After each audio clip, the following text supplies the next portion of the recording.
Donc ça y est, on se retrouve encore une fois sur LinkedIn et on va voir maintenant, je voulais vous montrer comment faire des posts qui cartonnent, qui suscitent l'engagement de votre réseau et de son réseau. Comment faire des posts qui permettent de vous mettre en avant et de booster votre visibilité sur LinkedIn et également sur d'autres réseaux sociaux. Je suis sur le profil de Charlène qui a publié il n'y a pas très longtemps un post donc, sur LinkedIn avec 100 idées de posts à exploiter tout de suite. Donc c'est pour LinkedIn, mais aussi peut-être pour d'autres réseaux sociaux, ça peut vous donner des idées. Donc c'est hyper intéressant. Tout ce qu'elle donne, donc je vous mettrai le lien de son post en description. Mais voilà, vous avez donc plein d'idées intéressantes donc pour renforcer le storytelling, parce que vous savez que c'est bien dans votre com de faire du storytelling, donc de raconter des histoires, parce que les histoires, elles sont déjà beaucoup plus faciles à se visualiser. Quand on voit une histoire, on se visualise, on se projette beaucoup plus facilement que si c'est un texte simple sans histoire. Donc ça, c'est hyper intéressant de raconter, même si vous dites bah non, LinkedIn c'est hyper pro, on va rester pro. Non, c'est bien aussi de raconter des choses assez perso. Et depuis peu sur LinkedIn, c'est quelque chose qui se fait beaucoup, de faire un petit peu des sortes de confessions intimes où on dit voilà, j'ai fait ce projet, je me suis complètement loupée. Et du coup, j'ai appris que c'était mieux de faire ça comme ça. Donc voilà, il y a beaucoup de gens qui parlent de choses assez personnelles, mais au final, c'est quelque chose qui marche bien parce qu'on est tous humains, on fait tous des erreurs, on passe tous par des moments pas faciles et donc ça parle souvent beaucoup plus quand on raconte des histoires vraies. Voilà. Donc pour ça, renforcer le storytelling, donc elle fait plusieurs slides là-dessus. Voilà. Ça, c'est une grosse partie quand même. Donner de la valeur. Donc là, en fonction de votre domaine d'activité, si vous avez des conseils gratuits à donner, évidemment, si vous donnez des conseils gratuits, vous allez dire bah non, je ne vais pas donner gratuitement ce que je fais payer à mes clients. En fait, c'est bien de donner un petit aperçu de certaines choses gratuites. Comme ça, les clients, ils vont se dire bah c'est génial, t'as vu, elle nous donne ça, t'imagines si on paye ce qu'on va avoir. Donc voilà, puis ça prouve aussi votre légitimité, ça prouve que vous êtes calé dans votre domaine, que vous savez de quoi vous parlez et que vous avez donc plus d'un tour dans votre sac. Donc hyper intéressant de faire ça.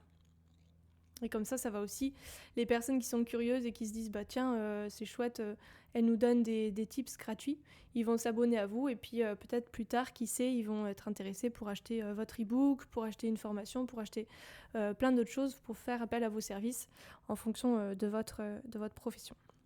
Donc voilà, donner de la valeur, c'est hyper important. Et ensuite, spécial pour pousser à l'action. Donc là, pousser à l'action, il y a plein de choses pour le faire.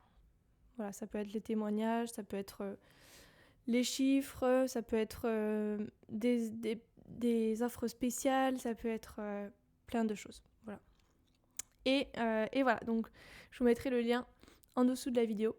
Donc ça, c'est super. On va aller faire un petit tour sur l'accueil de LinkedIn et on va voir les posts que je vois. Donc il y a un truc qui se fait beaucoup sur LinkedIn en ce moment, je vois, c'est par exemple de prendre le profil de quelqu'un et de l'analyser, ou de prendre par exemple un concurrent ou une marque qu'on connaît bien, ou un film qu'on connaît bien, quelque chose qu'on connaît bien, et de l'analyser et d'en parler en parallèle avec son domaine d'activité et de dire bah voilà, ils font ça pour ça, quelque chose qui est connu par quelqu'un. Ça suscite beaucoup plus d'engagement. Par exemple, même dans les visuels, il y en a qui mettent par exemple Mario ou des choses comme ça. Donc ça, c'est sympa parce que les gens ils connaissent, donc ils vont cliquer et ça c'est chouette. Donc voilà. Ensuite, je descends. Voilà, ça c'est des tips, tout ce qui est tips, ça c'est vraiment apprécié. Donc plus vous donnez de la valeur ajoutée, plus vous allez avoir d'abonnés, parce que les gens sont intéressés, se disent bah tiens, franchement elle nous livre une mine d'or, donc ça nous intéresse, on s'abonne. Et donc là, plus vous allez donc avoir du monde sur votre profil, avoir des visiteurs et avoir donc des clients qui seront potentiellement intéressés par ce que vous faites, ce que vous vendez vraiment. Voilà. Ensuite, les vidéos, c'est aussi très bien. Comme ça, avec des sous-titres, c'est parfait. Je regarde. 10 astuces simples. Souvent, ça se fait bien. Je vous donne 5 tips, je vous donne 10 tips pour... Voilà. Ça, c'est hyper bien.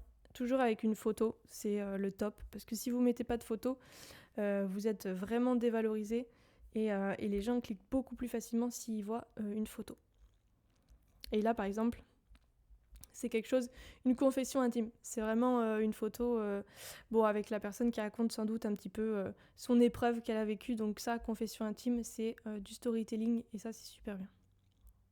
Voilà, parler d'une célébrité, c'est ce que je disais par exemple tout à l'heure. Quelqu'un qui dit ah bah tiens, Brooke la connaît, trop bien. Elle va être intéressée, elle va continuer le carrousel et ça, c'est super. Voilà. Après, mettre des chiffres, ça c'est hyper bien, les chiffres, parce que ça parle beaucoup. Donc, pour ici, voilà, les chiffres, c'est top. Là, storytelling, encore une fois, on parle de ses proches. Là, voilà. Là, c'est encore une vidéo, c'est top. Là, c'est des tips, je pense, sur Canva, c'est top aussi. Voilà. Enfin, voilà. Je pense qu'on a fait un petit peu le tour de quelques tips qui peuvent vous aider donc pour créer du contenu sur LinkedIn. Parce que oui, vous êtes légitime pour créer du contenu sur LinkedIn. Et il n'y a pas énormément de créateurs de contenu. Donc, c'est moment ou jamais de se faire sa place. Et donc voilà, vous avez déjà une bonne mine d'or pour savoir un petit peu quoi mettre sur les réseaux, comment susciter l'engagement et comment donc vous démarquer rapidement sur LinkedIn.